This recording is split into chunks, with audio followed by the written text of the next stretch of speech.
Sur cette longue rencontre avec pas mal de rebondissements, d'abord mené 3-0, gagné finalement 5-3. Ouais, beaucoup de choses à redire forcément, puisqu'on fait une bonne partie du match où on n'est pas bon. Il y a beaucoup de choses à réfléchir évidemment par rapport au jeu. On n'a pas réussi à trouver les enchaînements, on ne s'est pas montré dangereux du tout, malgré la volonté de changer aujourd'hui. Justement, on voulait être plus offensif.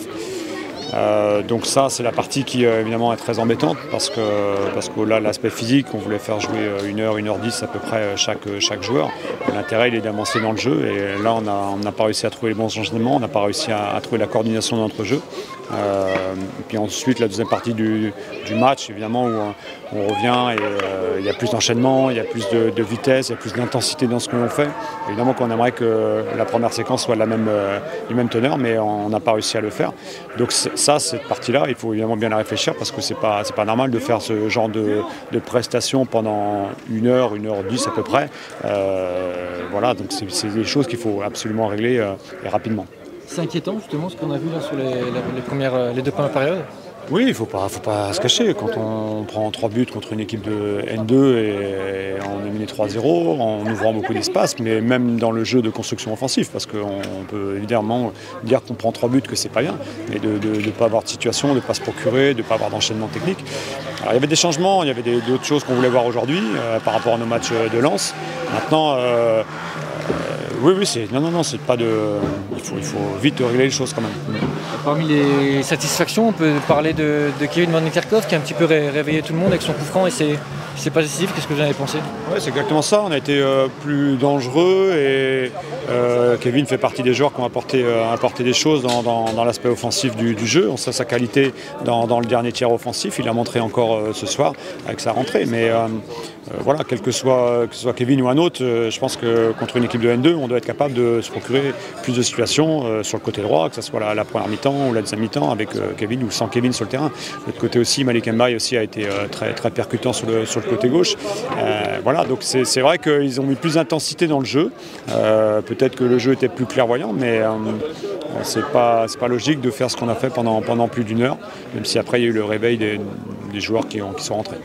On a cité quand même 2-3 joueurs, il y en a quand même un qui est à l'aise dans cette préparation, c'est Ibou Sané. Qu'est-ce que vous pouvez nous dire un petit peu sur sa préparation, sur son début de saison?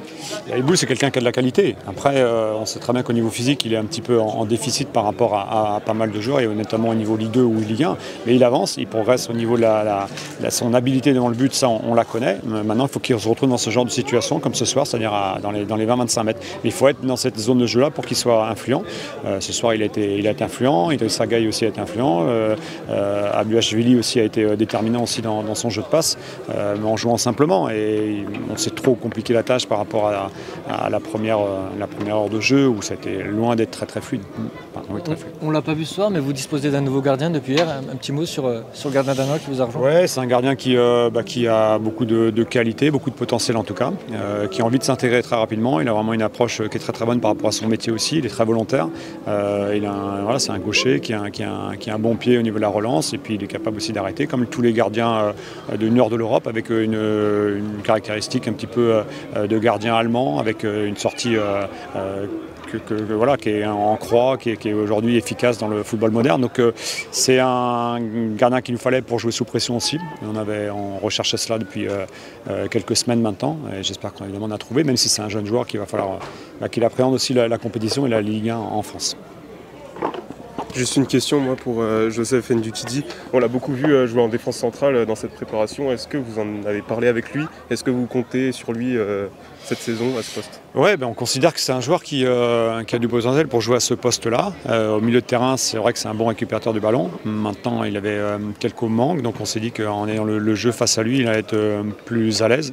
Je trouvais un peu stressé ce soir dans son jeu avec ballon et il n'a pas montré son meilleur visage, mais il est capable de faire beaucoup mieux. Mais dans l'ensemble, je pense qu'il a des capacités et un potentiel pour jouer à ce poste-là parce qu'il est intraitable en 1 contre 1 et qu'il est capable de rattraper les coups s'il y a un déséquilibre. Maintenant, c'est à lui de travailler pour gagner sa place.